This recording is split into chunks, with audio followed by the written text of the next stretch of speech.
Teman-teman, saya sedang berada di Desa Pagedangan Hilir, Kecamatan Kronjo. Ya, di sana jauh sana adalah kawasan PSN. Nah, di sini ini PIK 2. Nah, ini teman-teman, ini adalah tanah si Said Gaduh, saya bilang. Ada kepentingan oportunisme beliau, ya. Mengaku-ngaku membela-bela rakyat, teman-teman. Padahal dia ingin menjual mahal tanahnya ini, kawan-kawan. Bayangkan, rakyat aja nggak ada di sini. Mana nggak ada kehidupan? Ya, mana rakyat? Jadi dia membela siapa, kawan-kawan? Jadi kita jangan mudah terprovokasi, kawan-kawan. Dan saya sampaikan bahwa Said Didu adalah bukan bagian dari orang yang kritis, bukan bagian dari orang yang oposisi. Ada kepentingannya di situ, teman-teman. Dan kita akan bongkar semua itu, ya. Kita akan bongkar semua statement-statement dia yang ngedabrus, ya. Hati-hati, ya. Saya akan observasi, teman-teman, ya. Kita akan membongkar kebohongan si Said Gaduh, teman-teman. Ini bahaya, toksik ini. Itu aja, teman-teman. Kita bongkar. Pak Prabowo gagah sekali ya pidatonya kemarin di Kairo, Mesir. Menunjukkan sebagai pemimpin dari rakyat yang terbanyak jumlah umat Islamnya. Tapi konon katanya jadi yang kedua ya. Pertamanya jadi Pakistan. Tapi terlepas dari itu, alhamdulillah kita punya presiden yang wibawanya jauh dibandingkan presiden sebelumnya.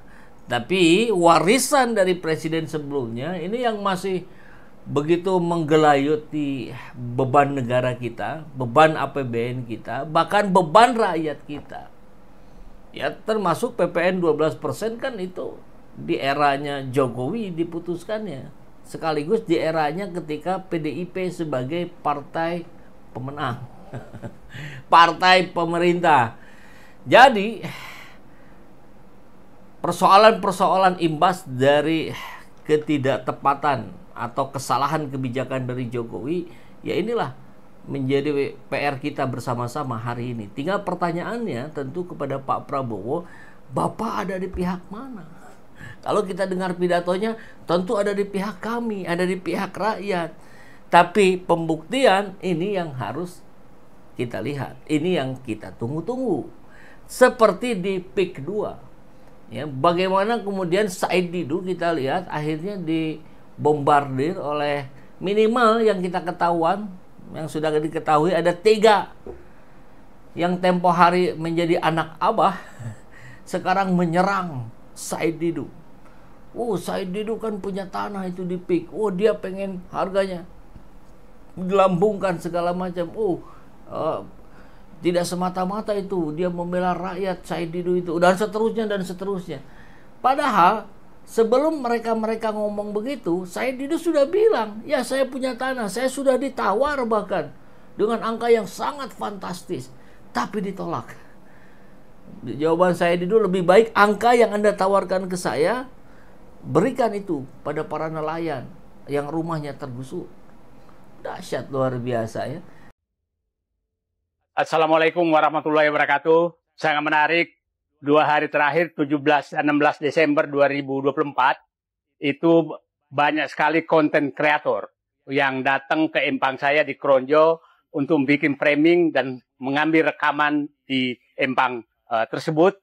Yang 2 framing dilakukan bahwa Said Didu ini berjuang untuk kepentingan dirinya, bukan untuk kepentingan masyarakat terhadap PSN PIK 2. Dan Said Didu hanya ingin agar tanahnya dihargai mahal.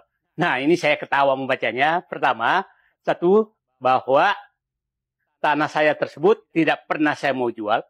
Yang kedua, PIK 2 juga tidak pernah menawar ke saya. Yang terjadi adalah bahwa kaki tangan mereka mendatangi penjaga empang saya dan meminta menawar agar menjual empang dan sawah saya sekitar Rp50.000 per meter. Dan saya katakan saya tidak punya niat menjual sama sekali. Tapi isu ini sebenarnya saya sudah dapat sekitar sebulan lalu. Salah satu teman saya yang ketemu pimpinan, salah satu pimpinan tertinggi PIK 2, dan teman saya itu diberitahu bahwa Said Didu itu teriak hanya karena ingin tanahnya dibeli mahal oleh PIK 2. Dan yang kedua, di WA group mereka itu ada anggotanya yang menyampaikan ke saya bahwa memang itu di-framing oleh mereka bahwa jangan dengarkan saya dulu karena hanya ingin mendapatkan harga tanahnya mahal. Padahal saya tidak pernah ketemu mereka. Dan itulah kira-kira yang dilakukan sehingga mengirim influencer dan konten kreator ke empang saya. Nah, perlu saya jelaskan bahwa tanah ini tidak pernah saya mau jual. Perjuangan saya adalah tanah ini saya beli 30 tahun lalu. Dan saya bertambak di sana sampai sekarang. Dan saya menikmati betul bertambak di sana.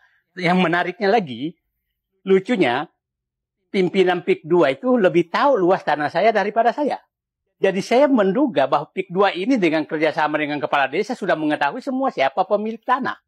Saya sampai dia menyatakan tanah saya ini itu sekuan luasnya. Loh, saya sendiri nggak tahu luasnya seperti itu. Nah, yang ini yang menarik lagi bahwa seakan-akan saya berjuang untuk kepentingan pribadi saya. Saya Muhammad Said Didu, putra perintis kemerdekaan, menyatakan bahwa yang saya perjuangkan adalah menghentikan kezaliman, ketidakadilan, penggusuran rakyat yang Anda lakukan secara sewenang-wenang. Anda bisa bayangkan harga tanah yang Anda tawar itu Rp50.000 per meter. Setelah jadi Anda mau jual dengan Rp30 juta per meter. Anda bayangkan Anda menggusur rakyat yang hidup di situ sejak nenek moyangnya dan Anda dengan harga sangat mahal.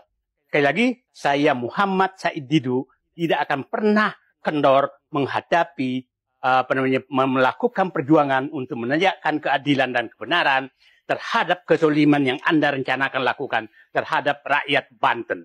Karena ini adalah masalah prinsip kehidupan mereka ke depan. Anda bisa bayangkan dengan Rp50.000 per meter itu hanya setara dengan hasil panen mereka 1 sampai 2 tahun. Betapa biadabnya Anda dan memberikan framing bahwa Said Didu berjuang untuk kerjaan pribadinya. Ingat, Muhammad Said Didu tidak ada kepentingan pribadi dalam perjuangan ini. Saya akan memperjuangkan kepentingan rakyat. Terima kasih. Assalamualaikum warahmatullahi wabarakatuh. Kepada konten kreator, kapan saya undang Anda panen bandeng di empang saya? Kita happy-happy daripada Anda mendapat membuat framing yang membuat dosa. Terima kasih. Assalamualaikum warahmatullahi wabarakatuh.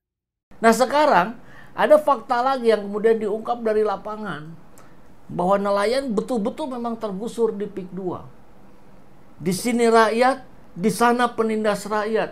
Prabowo, Anda ada di mana?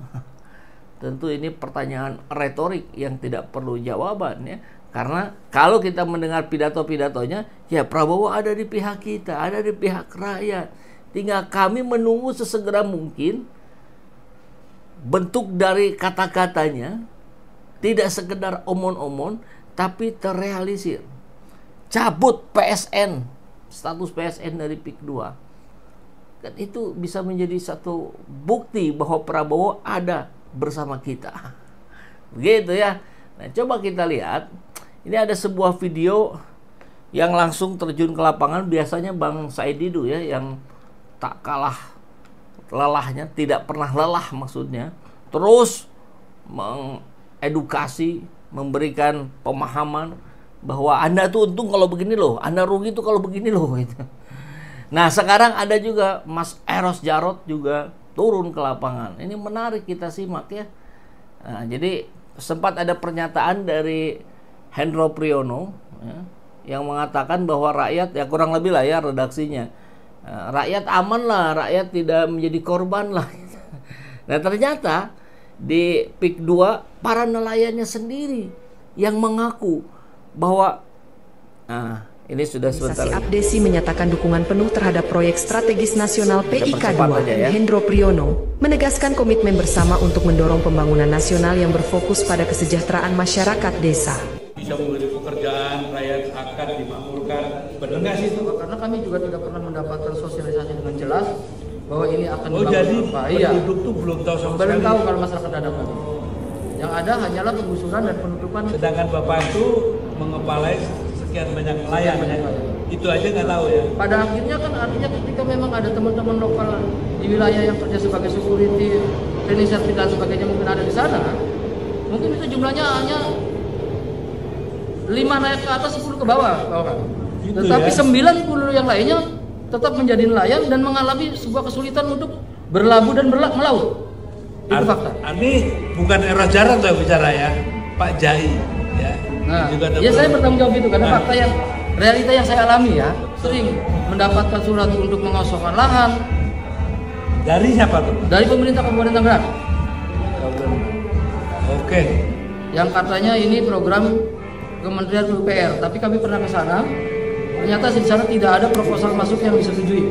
Nah. Kayaknya nggak bohong, tapi ya bullshit aja ya gitu ya Bang Pak ya. Bullshit. Dengan pembangunan ini tuh tambah sulit apa tambah Saya mahal? hanya bisa mengatakan sekarang ini kami lebih susah. Mereka mengekspresikan ya, kemarahan mereka dan kebencian mereka terhadap upaya-upaya tidak